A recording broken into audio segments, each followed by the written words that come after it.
أحلى ما يميز اجتماعنا الإخوة في الكويت محبتنا لبعضينا وشركتنا لبعض في كل الظروف. بنعمل شركة محبة الخميس الأخير من كل شهر. الخميس اللي عدى أخونا صفوت قال عبارة جميلة قوي.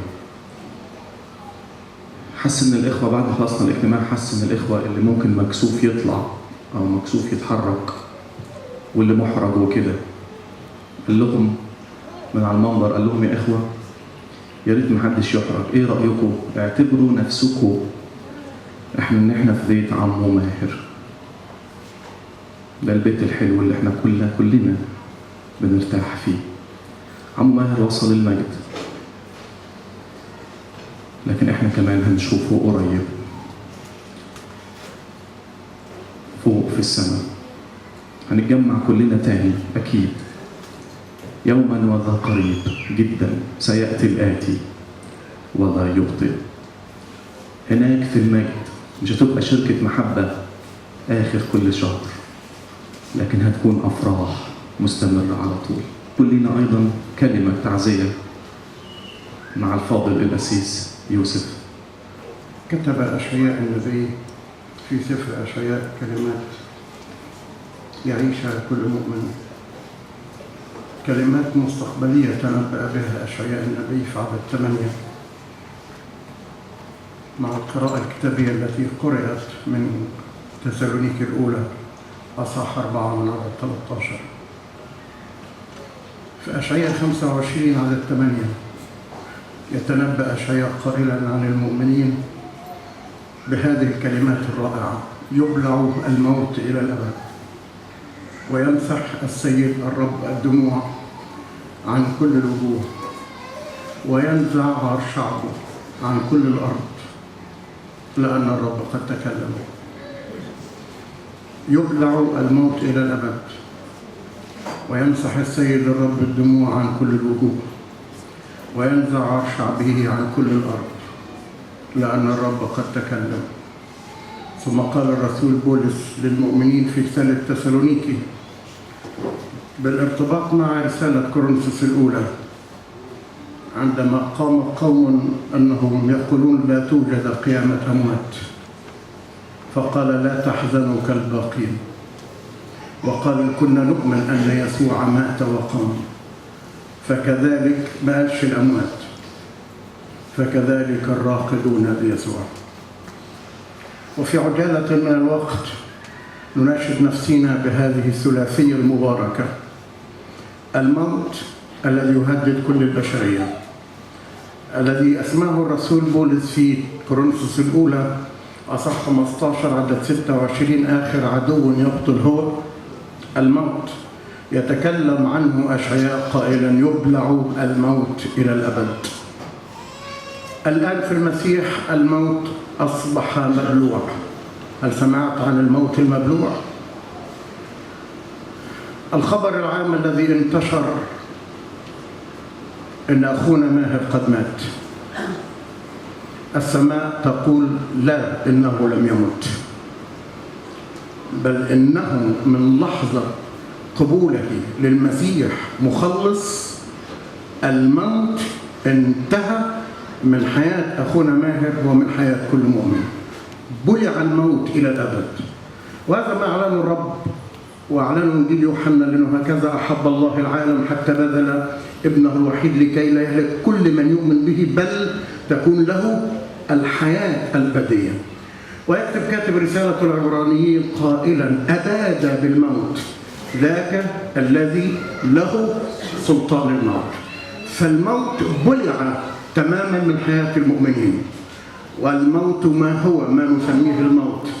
ما هو إلا سوى قنطرة أو جسر يعبر به المؤمن من عالم المشقة، من عالم التعب، إلى عالم الراحة ليغير عنوان سكنه. زي بالضبط أعتقد معظمنا كمقيمين في الكويت، إحنا غيرنا عنواننا من مصر للكويت، لكن هيجي اليوم بالذات وإحنا في الكويت، هيجي يوم الآن لازم نرجع لوطننا. أخونا ماهر رجع اليوم إلى وطنه لأنه غير عنوانه والموت لا يسود عليه. هناك قول للشاعر كثيرا ما يقولونه ويتغنون به: الموت قبر وكل الناس تدخله، الموت كأس وكل الناس تشرب، والقبر باب وكل الناس تدخله. دعونا أقول لكم أن هذا القول ليس صحيحا يا أحبائي، لأنه في كلمة الرب هناك اثنان لم يذوق الموت، وهناك كثيرون أيضا لن يذوق الموت. عند مجيء ربنا يسوع المسيح سينزل من بيت الآب ويأخذ المؤمنين من الفردوس، من ضمنهم أخونا الحبيب الراقد أخونا ماهر أو عم ماهر، ويقول له يلا ننزل مرة تاني. على فين؟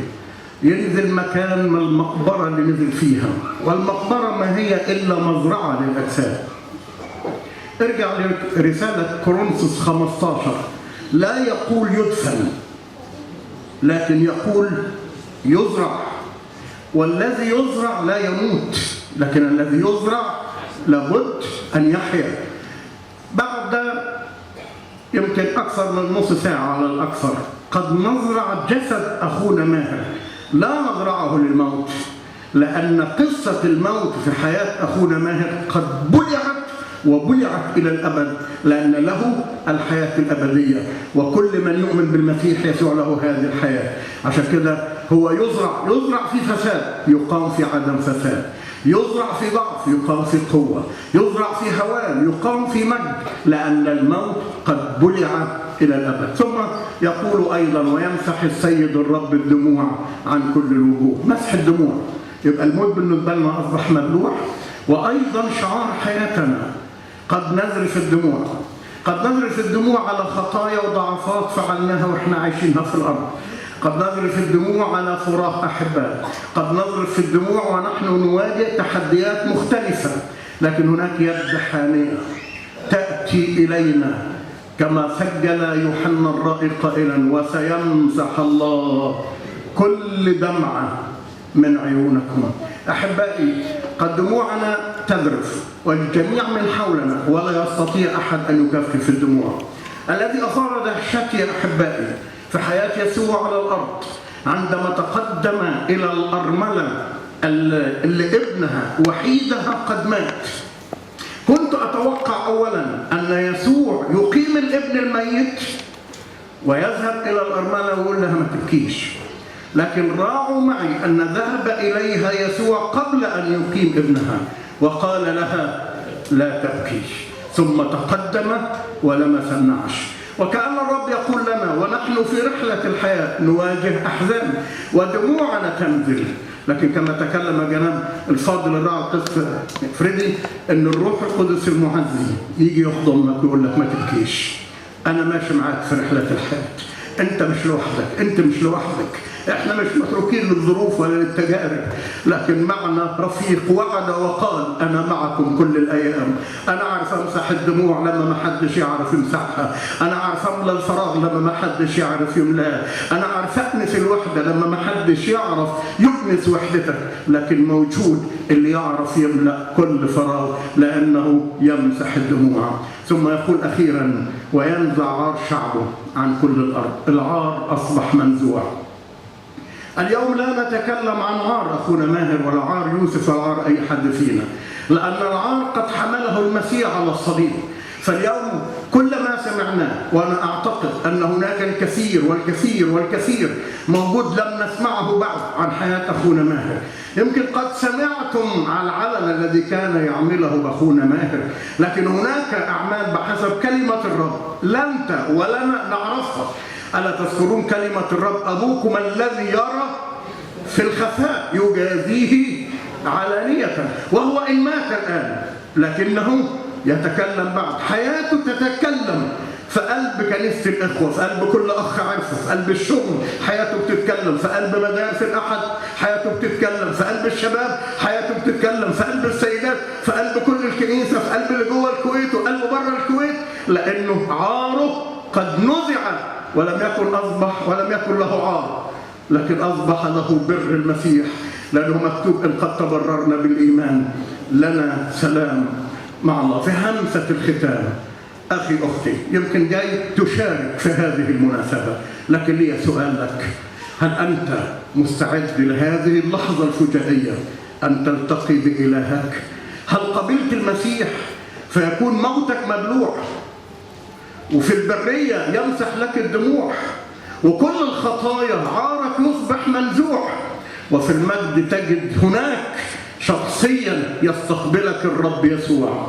وفي هذه اللحظة كأنني أرى هذا المشهد الرائع الذي سجله الوحي المقدس عن استفانوس عندما رجم، رأى سماوات مفتوحة وابن الإنسان قائم، رغم أنني أعلم يقينا أنه بعدما صنع بنفسه تطهيرا لخطايانا عمل إيه؟ جلس. لكن عند استفانوس كان جالس ولا كان قائم؟ يا للدهشة أحبائي. ادخل على أي أمير وادخل على أي رئيس دولة يكلمك هو قاعد، لكن تخيل رئيس ملوك الأرض كلها لما ابن من ولاده يجي من الأرض يشرفه للسماء ما يقولوش يبعت له رئيس ملايكة يدخله لغاية عنده، هو شخصيا يقوم ويستقبله. وكما قال المرنم: بالموسيقى استقبلوني وعلى رأسهم يسوع وللمجد أدخلوني. هناك الهتاف، هناك انتهى كل الأوجاع. عشان كده يمكنك في هذه الليلة أن تضمن حياتك الأبدية. أناشدك كما تكلم عاموس قائلا: استعد للقاء إلهك. أخونا ماهر كان مستعدا، وجميعنا كمؤمنين نجزم ونستريح بكل يقين، مش بنقول احتمال، مش بنقول ربما، لا ده احنا بنجزم وبنقول له، مش بنقول له باي باي مع السلامة، لا. قال المرنم قديما: نلتقي عن قريب حول العرش المجيد الحبيب. احنا مش بنقول له مع السلامة، احنا بنقول له إلى لقاء قريب، لأن يسوعنا الذي نعبده ونحيا له سيأتي ثانية وسيحضرك معه وسيغيرنا نحن الأحياء ونلتقي في سحاب المجد. هل ستكون معنا؟ هل ستكون معنا؟ يمكنك الآن تكون معنا بقرار صادق وكلمات واضحة في صلاة سرية في قلبك، تقول للرب: أنا أقبلك مخلص لحياتي، طهرني من كل خطية واغسلني. وتبقى الليلة أخونا ماهر بيشهد لخلاص حياتك، أخونا ماهر بيشهد لضمان وصولك معه، كأنني أسمعه يقول لكل واحد ضعيف ولكل واحد بعيد، يقول لي: أشواق قلبي إن أشوفك معايش في السماء مع يسوع. أما عن التعزية فالوحيد هو القادر أن يلمس قلوب الكل، من الزوجة للإخوة للكنيسة. خسرناها على الأرض، لكن هو في الكنيسة المجاهدة. وأؤمن تماما أنه كما أعطى إيليا لإليشع روحين من روحه وخدم إليشع بخدمة ضعفين، أؤمن رب كل خدمة كان بيخدمها أخونا ماهر ينقلها إلى إخوة كثيرين فيخدموا خدمة من حياة أخونا ماهر، خدمة الضعفين. الرب يبارككم وامتلئوا بتعزيات الروح القدس، والإلهنا كل المجد. آمين. شكرا للرب إلهنا الحي اللي تحققنا جميعا من حضوره وسطنا الليلة، والروح القدس لمس قلوبنا بتعزية فياضة. إلهنا حي. كما يطيب لي باسم كنيسة الإخوة في الكويت أن أشكر الكنيسة الإنجيلية في الكويت على محبتهم وسعة صدرهم وقلوبهم المفتوحة لنا قبل قاعاتهم في أفراحنا وأطراحنا.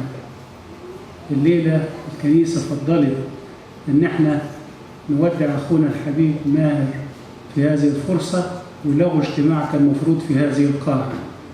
الرب يباركهم ويكافئهم عن محبتهم لينا. وأخص بالشكر جناب القس الفاضل القس عمانويل، وجناب القس الفاضل فريدي، وجناب القس الفاضل نبيل شوقي، وجناب القس الفاضل يوسف لخيف. وباسم كنيسة الإخوة أشكركم جميعا إخوة وأخوات على وجودكم معنا وتعزياتكم لينا. نرجو الرب يدينا كلنا إن احنا فعلا زي ما سمعنا نكمل المسيرة ورا الرب سيدنا، تابعين آثار الرب وسلوك وسيرة أخونا الحبيب ماهر إلى أن نلتقي به في المجد، وإلى إلهنا كل المجد. يهيم فؤادي ليوم الرحيل، كفايا قريب غيابا طويل. يهيم فؤادي ليوم الرحيل، كفايا غريب غيابا طويل. كفاني فحبي لذاك الوطن، يشوق نفسي لقرب